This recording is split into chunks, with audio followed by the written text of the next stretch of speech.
त्रिनाथ देव अष्टम वार्षिक उत्सव पालित जगतसिंहपुर ब्लॉक अंतर्गत बिरीबाटी ग्राम स्थित श्री श्री त्रिनाथ देव विजयस्थली अष्टम वार्षिक उत्सव यथारीति अनुष्ठित हो दीर्घ 75 वर्ष तलू प्रभु त्रिनाथ गोसाई आविर्भाव होता बेले प्रथमे गाँ मुंडे एक अस्वस्थ वृक्ष मूल प्रभु को पूजार्चना करा पर ग्रामवासी मान सहयोग एक मंदिर निर्माण कर प्रभु त्रिनाथ गोस्वामी पूजार्चना उक्त मंदिर में प्रभु त्रिनाथ गोसाई निकट में 12 मास 13 पर्व पालन कराए। प्रभुंर यह वार्षिक उत्सव में त्रिनाथ महाप्रभु पूजा चतुर्थ प्रहर नाम संकीर्तन सहित त्रिनाथ मेला अनुष्ठित होता है। प्रभुंर यह उत्सव को देखा आखपाख अंचल सहित दूर दूरांतर श्रद्धालु मैंने आसी प्रभु दर्शन करने सहित प्रभु कृपा लाभ करते।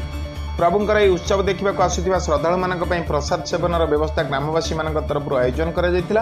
प्रभुंर नाम संकीर्तन में समग्र अंचल में आध्यात्मिक परिवेश सृष्टि होता। यही वार्षिक उत्सव पालन में गाँव में मनमनांतर वाद बद भूली समस्ते एकाठी उक्त उत्सव को पालन करते। Jagatsinghpur Rakesh Kumar Rai report news on Odia. मानस रंजन सेठी एक सरपंच जगरजीवी बिरीबाटी बासिंदा ये चतुर्थ नाम जगह प्राचीन परंपरा आमर यही परंपरा को आम प्रत्यय कर बापा पुरुष आम कर प्रति एप्रिल 8 आम यह पालन करूँ। सकाल ठारू राति 10टा पर्यंत नाम यज्ञ भोग ये सब पर्यायक्रम पालन कराए।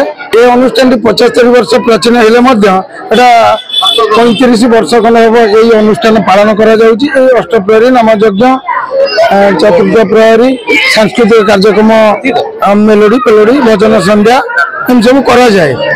भूली जाइए किंतु ये त्रिनाथ मंदिर एत प्राचीन एत प्रत्यक्ष ये कार गाई हजिगला कार पुओ पर बाउला होगा कि कौन से सुना जिनस हजिगला से मेला देला पाइला लोकंर गोटे प्रत्यक्ष भाव में भावना सृष्टि आम कि पाऊँ तेणु प्राय प्रति मेला आम एत मेला 365 दिन मेला हुए केवल ये किए कौन हजे किए कौन पाई जाए से परंपरा अंधविश्वास को दूर करने प्रत्यक्ष ठाकुर भावना सृष्टि ये भागवत पुराण गीता यज्ञ भागवत घर तेणुक एगुड़ा हूँ बहुत प्राचीन परंपरा।